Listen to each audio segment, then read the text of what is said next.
শিক্ষকদেরকে ডাকেন, সব বিশ্ববিদ্যালয়ে, বড় বড় বিশ্ববিদ্যালয়ের শিক্ষকদেরকে ডেকে একটা টেবিলে বসান, কোরআন তেলাওয়াত চেক করেন, 90% তেলাওয়াত ঠিক থাকবে না। জাতির শিক্ষক তারা, জাতির এই বাঙালি জাতির শিক্ষক তারা কোরআন তেলাওয়াত করতে পারে না। আর কিভাবে বলবো আপনাদেরকে? তাদের হাতে জাতি করতেছে, এই জাতির কারিগর তারা, তারা কোরআন তেলাওয়াত করতে পারে না। সুবহানাল্লাহ, এটা অবাক করার বিষয়। অবাক হলে নবীজি বলতেন সুবহানাল্লাহ, অবাক হলে নবী বলতেন কি সুবহানাল্লাহ, সুবহানাল্লাহ। তারা জাতি করতেছেন, কারিগর, কোরআন তেলাওয়াত করতে পারেন না। উচিত ছিল বিগত 100 বছর থেকেই এই দুটাকে সমন্বয় করা, তাহলে আজকে এই টিকটক জেনারেশন দেখতে হতো না, বেয়াদব প্রজন্ম দেখতে হতো না, এই মাদকদ্রব্য সেবনকারী জেনাকার প্রজন্ম দেখতে হতো না। তারা হালাল হারাম বুঝতো, নীতি নৈতিকতা বুঝতো, শেকড় চিনতো। তাদেরকে ওমর ইবনুল খাত্তাবের নাম জানাতে হতো না, খালিদ বিন ওয়ালিদকে চিনাতে হতো না, বিন কাসিম আর তারেক বিন জিয়াদের নাম শোনাতে হতো না। সমস্যাটা বুঝতে পারছেন ভাই? কোন জায়গায় সমন্বয় হয় নাই? কি হয় নাই? সমন্বয়ে যারা করার চেষ্টা করেছেন সেটা আমি প্রশংসার দাবি রাখে তারা অবশ্যই, কিন্তু এটাও বিশ্বের চ্যালেঞ্জ মোকাবেলার জন্য যথেষ্ট হয় নাই।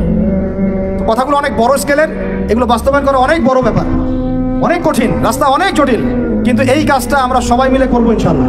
আল্লাহর কসম করে বলতেছি, এই কাজ যদি আমরা আগামী 20 থেকে 30 বছরে করতে ব্যর্থ হই, আরো 20 বছর পর আপনি এমন একটা প্রজন্ম পাবেন শুদ্ধ করে সালামটাও দিতে পারবে না। একটা এক্সাম্পল দিই, জাস্ট একটা দিচ্ছি ভাই। মালয়েশিয়ায় ক্লাস 10 পাস একটা ছেলে ইমামতি করতে পারে। মালয়েশিয়ার ক্লাস 10 পাস করা একটা ছেলে ইমামতি করতে পারে। সে কোনো মাদ্রাসায় পড়ে নাই, স্কুলেই শিখেছে। কোথায়? স্কুলে। মালয়েশিয়া পিছিয়ে গেছে, অর্থনীতিতে পিছিয়ে গেছে, ওয়ার্ল্ড অ্যাফেয়ার্সে পিছিয়ে গেছে, জিও পলিটিক্সে পিছিয়ে গেছে, ওর জিডিপি কমে গেছে। আর কিভাবে বুঝাবো বলেন? ধিক্কার আপনার পড়াশোনার উপরে, লজ্জা আপনার জন্য, লজ্জা আপনার জন্য, ধিক্কার আপনার পড়াশোনার উপরে। থুতু নিক্ষেপ করতে হবে আপনার সার্টিফিকেটের উপরে। আমার কথায় মন খারাপ করবেন না। আপনার বিবেককে জাগ্রত করার জন্যই এভাবেই রাতের পর রাত জেগে জেগে আমরা মানুষের দুয়ারে দুয়ারে ঘুরে বেড়াই, অনলি আপনাদের বিবেককে জাগ্রত করার জন্যই। ওয়াল্লাহি, এছাড়া অন্য কোনো স্বার্থ আমাদের নাই। ধিক্কার আপনার সার্টিফিকেটের উপরে, যে সার্টিফিকেট আপনাকে 25 বছরে 25টা হাদিস শেখাতে ব্যর্থ। 25 জন নবীর নাম আপনি জানেন না, নবী সাল্লাল্লাহু আলাইহি ওয়াসাল্লামের 10 জন 11 জন স্ত্রীর নামও জানেন না, জান্নাতের সুসংবাদ প্রাপ্ত 10 জন সাহাবীর নাম ঝরঝরা করে বলতে পারেন না। নুরানির বাচ্চারা যে কয়েকটা হাদিস জানে, সেই হাদিস আমরা জানি না। আমরা ইস্তেঞ্জার আদব জানি না, কথা বলার আদব জানি না, চলাফেরা ওঠা বসার আদব জানি না, মসজিদের আদব জানি না, মাহফিলের আদব জানি না। মসজিদের আদব যে জানি না, এটা তো মসজিদে গেলেই বোঝা যায়।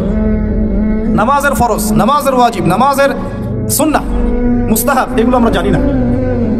অনেকে ওযু ঠিক মতো করতে পারি না। 25টা বছর আপনি শিক্ষা অর্জন করেছেন। আদতে 25 বছর আপনি কোনো বিজ্ঞানীও হন নাই, কোনো দার্শনিকও হন নাই। আদতে আপনি কোনো শিক্ষা অর্জন করে পলিটিক্যাল লিডার হন নাই, অর্থনীতিবিদও হতে পারছেন না। প্রযুক্তি ধার করে আনতে হচ্ছে, অর্থনীতি ধার করে আনতে হচ্ছে, রাজনৈতিক মতবাদগুলো পশ্চিম থেকে ধার করে আনতে হচ্ছে, শিক্ষা নীতির জন্য বাইরের দিকে তাকায় থাকতে হচ্ছে। আদতে না আপনি এখানে বিজ্ঞানী হচ্ছেন, না আপনি এখানে অর্থনীতিবিদ হচ্ছেন, না কোনো দার্শনিক হচ্ছেন। এই জেনারেশনের কথা বলছি, যারা এখন দেশ জাতি এবং বৈশ্বিক প্রেক্ষাপট ডিল করছেন, তারা আমাদের বাবারা অথবা তার বাবারা। বর্তমান জেনারেশন এই জায়গায় অনেক পিছিয়ে গেছে, এতটাই পিছিয়ে গেছে যে শিক্ষককে যে সম্মান করতে হয়, এই সম্মান বোধটুকু উঠে গেছে।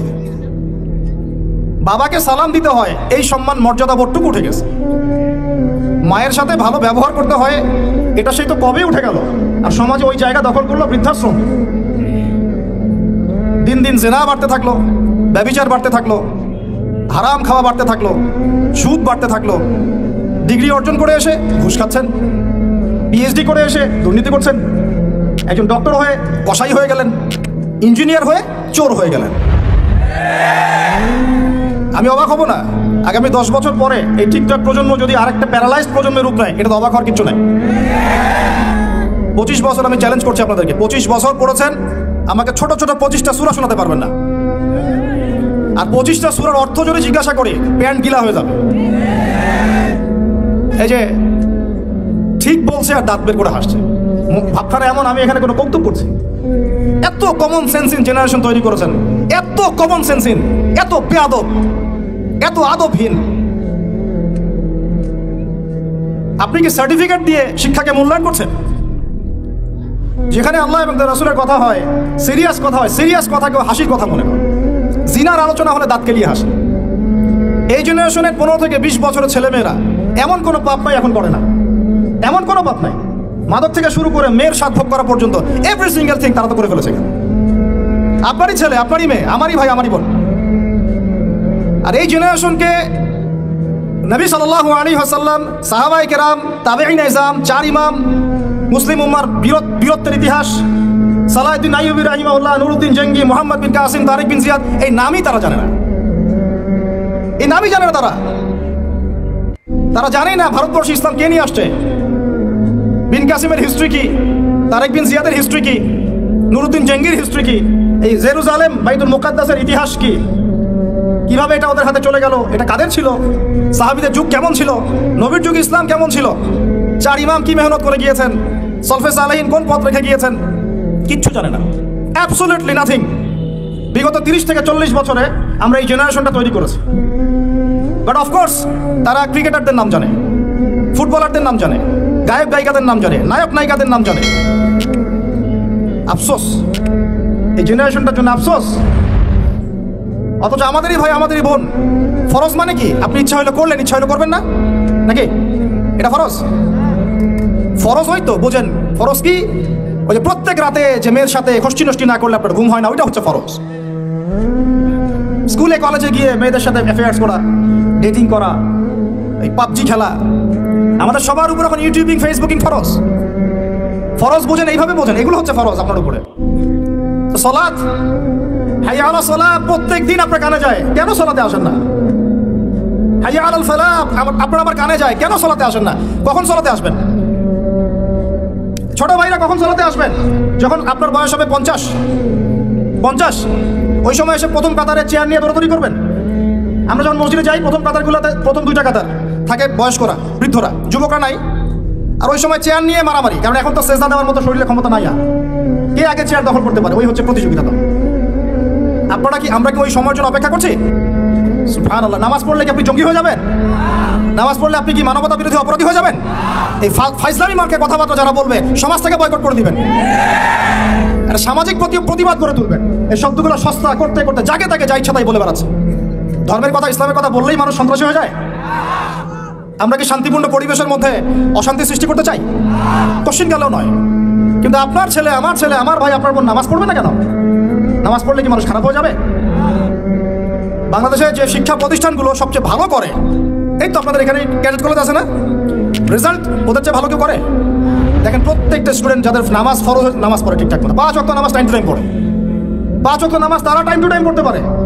ফিজিক্যাল এক্সারসাইজ করে, খাওয়ার সময় খায়, খেলার সময় খেলে, ঘুমের সময় ঘুমায়, পড়ার সময় পড়ে। তারা ভালো করে না? ভাই, মুসলিম পরিবারে জন্ম নিয়েও নামাজ পড়ি না। নবী সাল্লাল্লাহু আলাইহি ওয়াসাল্লাম কোরআন এবং হাদিস দিয়ে প্রথমে সাহাবীদেরকে শিখিয়েছেন না শেখান নাই? জ্ঞান শিখিয়েছেন কিনা? প্রথম ওহী কি বিষয় এসেছিল? নামাজ, যাকাত, পর্দা, জিহাদ, নাকি জ্ঞান শিক্ষা? প্রথম ওহী কোনটা? ইকরা বিসমি রাব্বিকাল্লাযী। তাহলে প্রথম ওহী কি কেন্দ্রিক? রাজনীতি কেন্দ্রিক, অর্থনীতি কেন্দ্রিক, না শিক্ষা কেন্দ্রিক? তাহলে প্রথম ওহী হচ্ছে শিক্ষা কেন্দ্রিক। ইকরা বিসমি রাব্বিকাল্লাযী খালাক। পড়ুন আপনার রবের নামে যিনি আপনাকে সৃষ্টি করেছেন। মানে পড়ুন আপনার রবের নামে যিনি আপনাকে। তার মানে শিক্ষা কাকে বলে? শিক্ষা তাকে বলে যা আমাকে রব চেনাবে। আবার বলেন, শিক্ষা কাকে বলে? যা আমাকে রব্বিকাল্লাযী খালাক। ইকরা বিসমি রব্বিকাল্লাযী খালাক। পড়ুন আপনার সেই রবের নামে যিনি আপনাকে সৃষ্টি করেছেন। তাহলে শিক্ষা কাকে বলে? যা আমাকে আমার রব চেনাবে। তাহলে যে শিক্ষা আমাকে রব থেকে দূরে সরায় সেটা কি? যে শিক্ষাটা আমাকে আমার রব থেকে দূরে সরায় সেটা কি? সুশিক্ষা না কুশিক্ষা? সুশিক্ষা না কুশিক্ষা? আরো আসতে বলেন, সুশিক্ষা না কুশিক্ষা? যে শিক্ষা আমাদেরকে রব থেকে দূরে সরায় সেটা কি সুশিক্ষা না কুশিক্ষা? আর যে শিক্ষা আমাদেরকে রবের কাছাকাছি নিয়ে যায় সেটার নাম কি? সুশিক্ষা। নবী সাল্লাল্লাহু আলাইহি ওয়াসাল্লাম সমাজ পরিবর্তন করেছেন কোন শিক্ষা দিয়ে? সুশিক্ষা না কুশিক্ষা? আচ্ছা, এবার তিনি সাহাবীদেরকে এটা শিক্ষা দিলেন। একই সাথে তিনি কি শুধু শিক্ষাই দিয়েছেন না আমল করে দেখিয়েছেন? শুধু বলেই গেছেন না আমল করে দেখিয়েছেন? আচ্ছা, তিনি কি শুধু বাহ্যিক শিক্ষাই দিয়েছেন না কলবটাকেও পরিবর্তন করেছেন? আধ্যাত্মিকত্ব তাজকিয়া অর্জন করা হয়েছিল না হয় নাই? হয়েছে। এই শিক্ষাটার দাওয়াত মানুষকে দিয়েছেন না দেন নাই? এরপরে তার উপর অত্যাচার এসেছে না আসে নাই? তার তিনি সবর করেছেন না করেন নাই? তাকে দেশ থেকে চলে যেতে হয়েছে না হয় নাই? মদিনায় গিয়ে ইসলামিক রাষ্ট্র কায়েম হয়েছে কি হয় নাই? তারপরে ওই ওহির বিধানকে প্রতিষ্ঠা করার জন্য দাওয়াতের সাথে সাথে জিহাদ করতে হয়েছে কি হয় নাই? এভাবে বদর উহুদ খন্দকের পথ পাড়ি দিয়ে মক্কা বিজয় হয়েছে কি হয় নাই? তাহলে পুরো সমাজটা পরিবর্তন হলো কিসের বদৌলতে? আল্লাহ পাকের ওহির রেভলিউশন বা বিপ্লবের বদৌলতে। আবার বলি, আল্লাহ পাকের ওহির রেভলিউশন বা বিপ্লবের বদৌলতে। এখন আসেন, এই সিলসিলা কি নবীর ইন্তেকালের পরপর বন্ধ হয়ে গিয়েছিল নাকি পুরো চলতে আছিল? সাহাবায়ে কেরাম কি ওই নীতির উপরে ছিলেন কি ছিলেন না? আবু বকর সিদ্দিক ছিলেন না ছিলেন না? ওমর ইবনে খাত্তাব, উসমান বিন আফফান, আলী ইবনে আবি তালেব, তারা ওই নীতির উপর ছিলেন কি ছিলেন না? তারপরে চার ইমামের যুগে তারা ছিলেন না ছিলেন না? তারপরে ফুকাহায়ে কেরামের যুগে ছিলেন না ছিলেন না? মুহাদ্দিসিনে কেরাম তারা ছিলেন না ছিলেন না? এভাবে যুগের পর যুগ ইসলামী শিক্ষাকে বাদ দিয়ে মুসলিমরা সফল হয়েছে না ইসলামী শিক্ষা বুকে ধারণ করে সফল হয়েছে?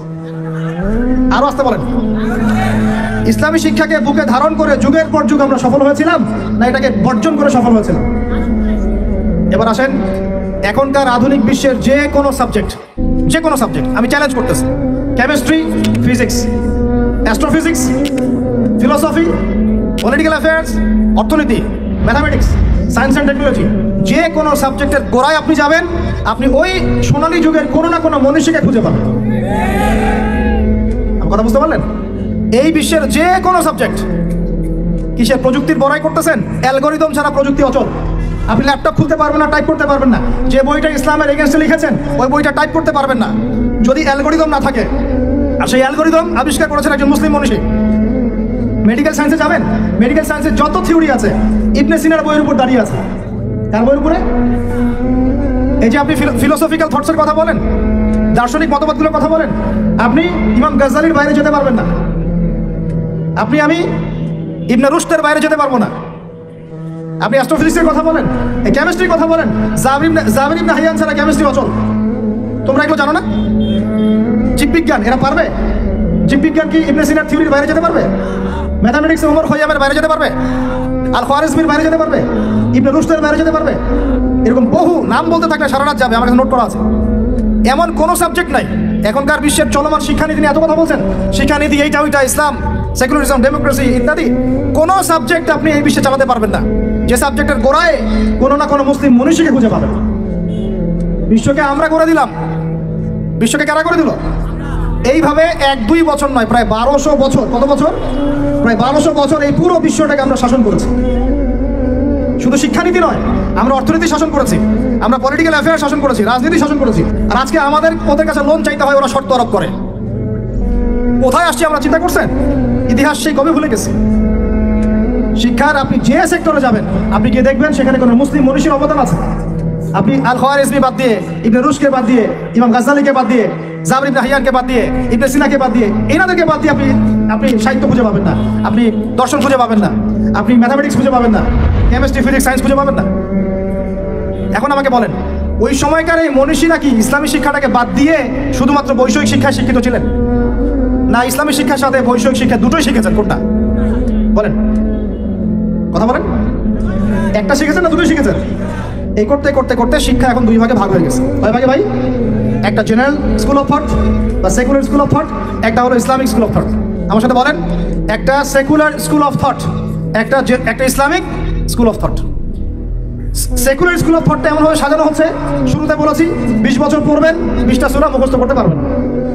সোজা কথা, এই শিক্ষার মূল উদ্দেশ্য দুনিয়া, দুনিয়া এবং দুনিয়া। দুনিয়া শিক্ষার দরকার নাই তা বলছি না, বলছি এই শিক্ষাটা ইসলামকে কাট অফ করে, বিবর্জিত করে শুধু দুনিয়ার দিকে ফোকাস করছে। পক্ষান্তরে আরেকটা শিক্ষা যেটা ইসলামিক, এখানে মাশাআল্লাহ আমরা কোরআন হাদিস শিখছি বটে, তবে বর্তমান অর্থনীতি, বর্তমান রাজনীতি, বর্তমান ওয়ার্ল্ড অ্যাফেয়ার্স, বর্তমান জিওপলিটিক্স, বর্তমান দর্শন, এই জিনিসগুলোর ল্যাকিংস আছে। কোনো সময় দেখা যায় একজন ইমাম সাহেব নামাজ পড়াতে পারেন কিন্তু অর্থনীতি বোঝেন না। একজন বক্তা, দায়ী, আলেম মানুষ, তিনি মাশাআল্লাহ বয়ান করেন, কোরআন সুন্নাহ দিয়ে ওয়াজ করতে পারেন, কিন্তু তিনি ইংরেজি বোঝেন না, সায়েন্স বোঝেন না, ইকোনমি বোঝেন না, ওয়ার্ল্ড অ্যাফেয়ার্স বোঝেন না। কেন এরকম হলো? কারণ এই সিলেবাসের মধ্যে এই জেনারেল সাবজেক্টগুলোর ঘাটতি ছিল। বুঝতে পারতেছি আমি কি? বুঝতে পারতেছেন? আবার এই যে একজন ব্যক্তি মাশাআল্লাহ MBBS ডক্টর, তিনি ইমামতি করতে পারছেন না কেন? এমবিবিএস ডক্টর ইমামতি করতে পারছেন না কেন? তার কেরাত শুদ্ধ না কেন? কারণ তিনি তার পুরো স্টুডেন্ট লাইফে অনেক কিছু শিখেছেন, বাট কোরআন শেখেন নাই। বুঝতে পারছি? দুইটা দৌড়াচ্ছে দুই দিকে। দুইটা কোন দিকে? দুইটা দুই দিকে। এ হলো আমাদের বর্তমান শিক্ষা সংকট। এটাকে আমি বলি শিক্ষার মেরুকরণ। শিক্ষার মেরুকরণ মানে দুই মেরুতে দৌড়াচ্ছে দুইটা। উচিত ছিল বিগত 100 বছর থেকেই এই দুটাকে সমন্বয় করা।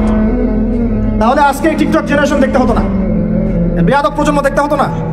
তারা হালাল হারাম বুঝতো, নীতি নৈতিকতা বুঝতো, শেকড় চিনতো।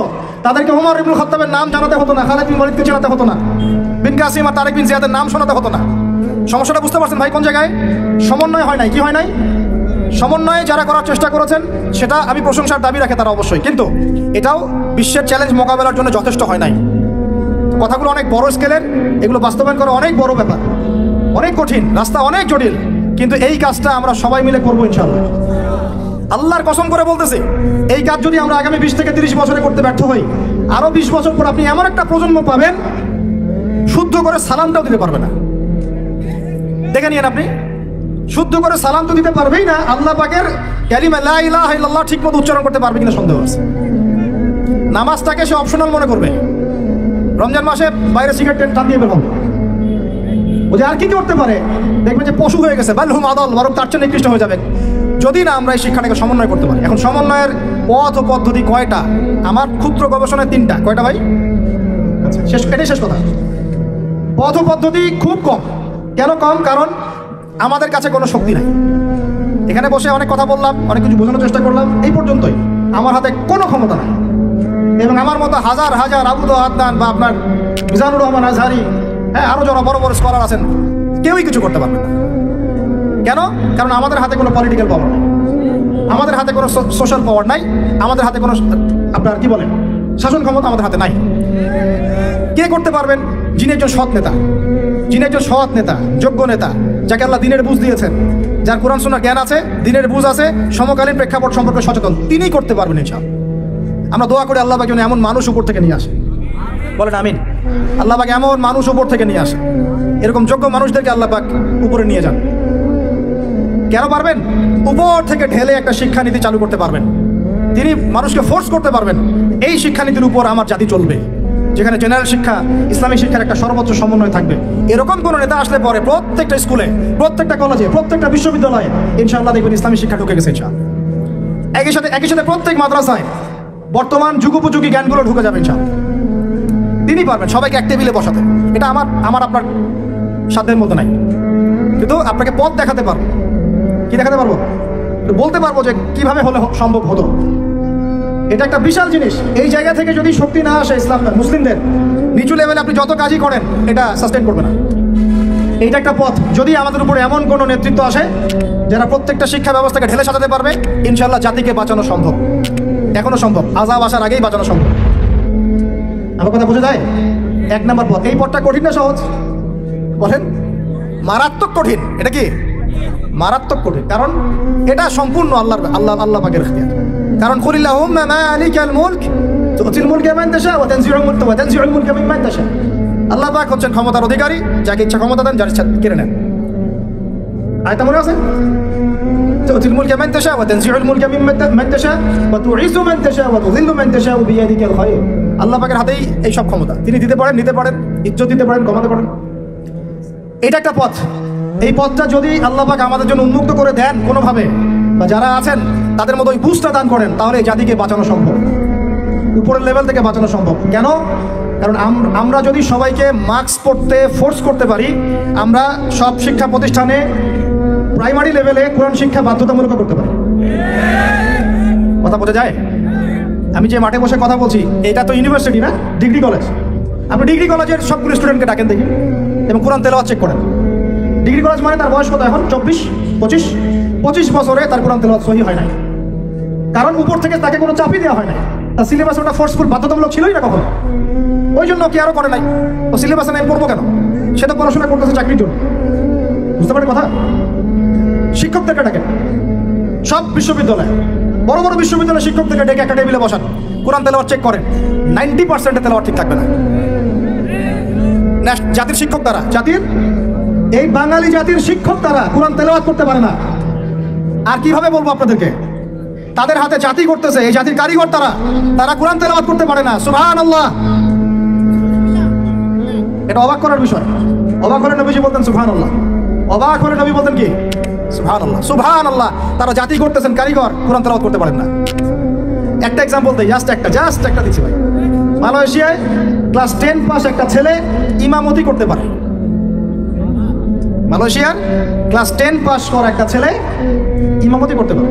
সে কোনো মাদ্রাসায় পড়ে নাই, স্কুলেই শিখেছে। কোথায়? স্কুলে। মালয়েশিয়া পিছিয়ে গেছে, অর্থনীতিতে পিছিয়ে গেছে, ওয়ার্ল্ড অ্যাফেয়ার্সে পিছিয়ে গেছে, জিও পলিটিক্সে পিছিয়ে গেছে, ওর জিডিপি কমে গেছে। আর কিভাবে বুঝাবো বলেন?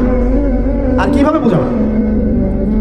2 নম্বর পথ, এই দুটো বলে শেষ করছি ভাই। 2 নম্বর পথ হচ্ছে, যদি এরকম কোনো উদ্যোগ না নেওয়া হয় তাহলে মাদ্রাসা শিক্ষায় যা চলছে এখানেই আমাদের সংযুক্ত থাকা এবং ছেলে মেয়েদেরকে এখানে সংযুক্ত রাখা। তবে এই শিক্ষায় একটা জিনিসকে সংশোধন করা দরকার, সেটা হলো যুগোপযোগী জেনারেল শিক্ষাগুলোকে ঢোকানো দরকার। না হলে আমাদের হাতে কোরআন থাকবে আর এক হাতে হাদিস থাকবে, তারপরেও আমরা চলমান সংকটগুলোকে সমাধান করতে পারবো। কারণ অঙ্ক, গণিত, ইংরেজি, জিও পলিটিক্স, অর্থনীতি এগুলো তো আমরা জানি না। কোরআন পড়তেছি যে দাওয়াত খাচ্ছি 40টা কুলখানি, বুঝতে পারেন না কথা? এটাও সমস্যা। এখানেও একটা মানে সংশোধন বা রেভলিউশন দরকার। এটা নিয়ে ওলামায়ে কেরাম বুঝবেন, তারা বুঝবেন। এটা আমাদের পক্ষ থেকে জোরালোভাবে কিছু বলা যাবে না। ওলামায়ে কেরাম তারা বসে পরামর্শ করে একটা সিদ্ধান্তে আসলে তারপরে জেনারেল উপকারী সাবজেক্টগুলোকে ঢোকানো যেতে পারে, তাহলে একটা সলিউশন হবে। তখন কি হবে যে আচ্ছা ঠিক আছে, ওইটা না হয় পুরোই সেকুলার হয়ে গেল, আমরা অ্যাটলিস্ট ইসলামিক শিক্ষার সাথে থাকলাম। এই তো। আর 3 নম্বর যেটা, যে নতুন শিক্ষা প্রতিষ্ঠানগুলো বিভিন্ন জায়গায় যদি গড়ে তুলতে পারেন, যেখানে নতুন করে আপনি সিলেবাস প্রণয়ন করতে পারেন, জেনারেল শিক্ষা এবং ইসলামী শিক্ষার সমন্বয় থাকবে, একদম প্লে গ্রুপ থেকে শুরু করে বা নুরানি থেকে শুরু করে মাস্টার্স পর্যন্ত, দাওরা হাদিস পর্যন্ত গ্র্যাজুয়ালি আমার ছেলে মেয়ে পড়াশোনা করবে। সে মাশাল্লাহ জেনারেল সাবজেক্টও শিখবে, ইসলামিক সাবজেক্টও শিখবে, হাফেজও হবে, এদিকে মাশাল্লাহ ভালো করবে, ডক্টর হবে মাশাল্লাহ, হাফেজও হবে, পাইলট হবে, ইঞ্জিনিয়ার হবে মাশাল্লাহ, এদিকে দেখা যাবে সে ফকিহ হয়ে গেছে মাশাল্লাহ। এটা নতুন করে করা সম্ভব। এই কারণেই আমি আমার কনফিডেন্স থেকে বলছি, খয়রুল কুরুন সবচেয়ে শ্রেষ্ঠ যুগে এভাবেই মানুষ শিখেছে। খয়রুল কুরুনে কোনো বিশ্ববিদ্যালয় ছিল না, কোনো স্কুল কলেজ এগুলো ছিল না।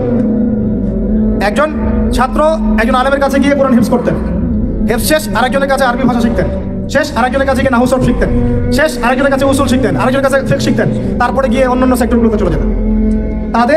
তাদের ভিত্তির উপরে এই সভ্যতা দাঁড়িয়ে আছে।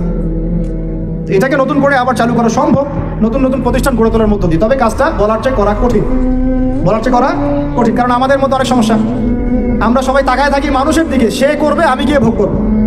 আপনার যদি আপনার সন্তানকে নিয়ে এতই ফিকির থাকে, আমার সন্তানের ভবিষ্যতে আপনি এতই চিন্তিত থাকেন, তা আপনি কেন একটা মাদ্রাসা করতেছেন না, বা আপনি কেন একটা স্কুল করতেছেন না, বা আপনি কেন শিক্ষার সমন্বয় নিয়ে কথা বলছেন না, ভাবছেন না? আপনি কেন আপনার অর্থ কোরবানি করছেন না, কেন আপনার জায়গা কোরবানি করছেন না? এই উম্মার সব দায়িত্ব কি গুটি কয়েক মানুষের উপরেই? বলেন, এই উম্মতের সব দায়িত্ব কি গুটি কয়েক মানুষের উপরেই? এই কয়েকজন মানুষ আপনাকে কি করতে পারবে? আমাদের হাতে কি করার ক্ষমতা আছে? সর্বোচ্চ বলা ছাড়া কিচ্ছু করার ক্ষমতা নাই। আর আপনাকে চিন্তা করতে হবে আপনার সন্তানের ভবিষ্যৎ কোন দিকে নেবেন, কোন প্রতিষ্ঠানে পড়াবেন, কোন সিলেবাসে পড়াবেন, নাকি নাস্তিক পড়াবেন। মনে রাখবেন, মানুষ মরে গেলে তার আমলনামা কেটে যায়। ইল্লা সালাস, 3টা চালু থাকে, সাদাকায়ে জারিয়া, প্রথমটা সাদাকাতুন জারিয়াতুন, সদকায়ে জারিয়া। এরকম প্রতিষ্ঠানগুলো এবং এই রেভলিউশন ইলমি মেহনতগুলো প্রত্যেকটাই সদকায়ে জারিয়া হবে ইনশাআল্লাহ।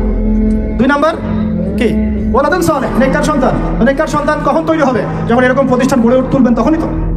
আরেকটা হলো আল ইলমুন ইউনতাফাউ বিহিন নাস, এমন জ্ঞান যা দিয়ে মানুষ উপকৃত হয়। এটাও তো পড়ে গেল ইসলামী শিক্ষার রেভলিউশনের মধ্যেই। আল্লাহ রাব্বুল আলামিন আমাদেরকে আলোচনা শুনে বুঝে আমল করার তৌফিক দান করুন।